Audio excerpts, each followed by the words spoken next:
abstinence, but he had been handy with a rifle, and their table had benefited from his good aim.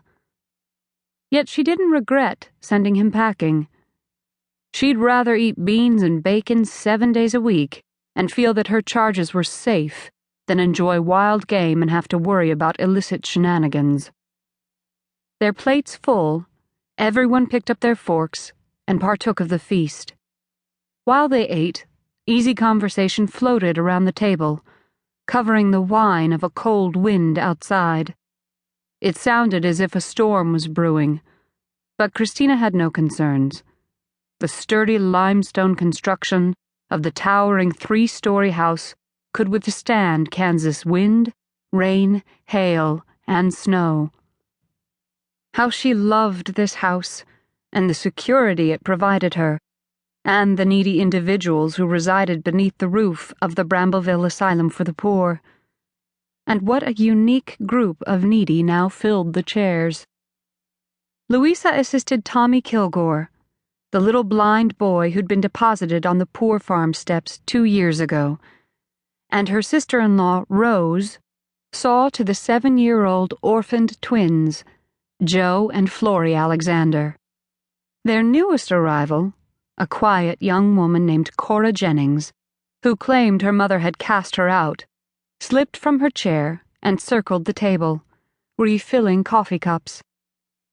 On the opposite side of the long table, Wes helped himself to a second serving of corn and then ladled more gravy on Harriet Schwartz's plate.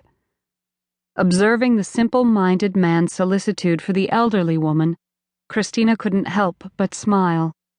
Then she swallowed a chuckle when Francis stole a piece of meat from his sister's plate, earning a reprimand from his mother.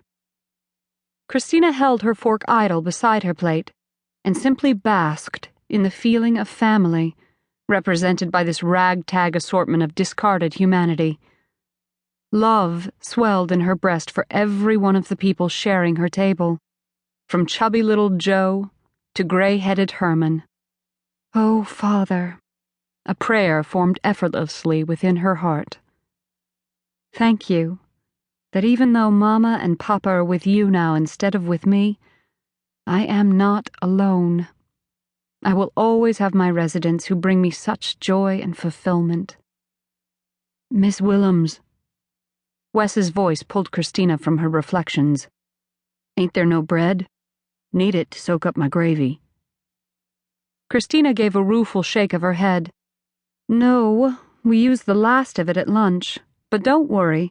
I mixed dough this afternoon, and before I retire this evening, I'll bake enough loaves to carry us through the coming week. We'll have bread with every meal tomorrow. Rose turned her pert gaze in Christina's direction.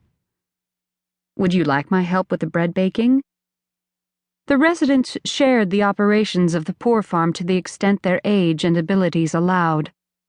Despite Rose's perky tone, her shoulders drooped with tiredness from dusting furniture and mopping the oak floors of the rambling house that afternoon. Christina squeezed the older woman's hand. Bless you for your willingness, but I'll see to the bread baking myself, and I'll see to the supper cleanup as well.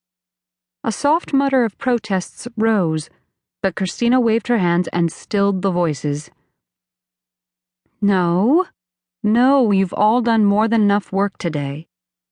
The others returned to eating with no further arguments. Satisfied, Christina pressed her fork into the mound of potatoes on her plate.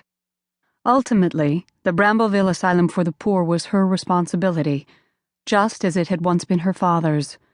She would honor his memory by meeting the needs of her charges, as well as Papa had. Miss Willems, wake up! The persistent voice cut through Christina's dreams, rousing her from a sound sleep. She blinked into the gray-shrouded room. A small shape in a white nightshirt, giving the appearance of an apparition, leaned over her bed. One of the children. Although weary, Christina chose a kind tone. Yes, who is it? Hands pawed at the edge of the mattress. It's me, ma'am. Tommy. He no doubt needed someone to escort him to the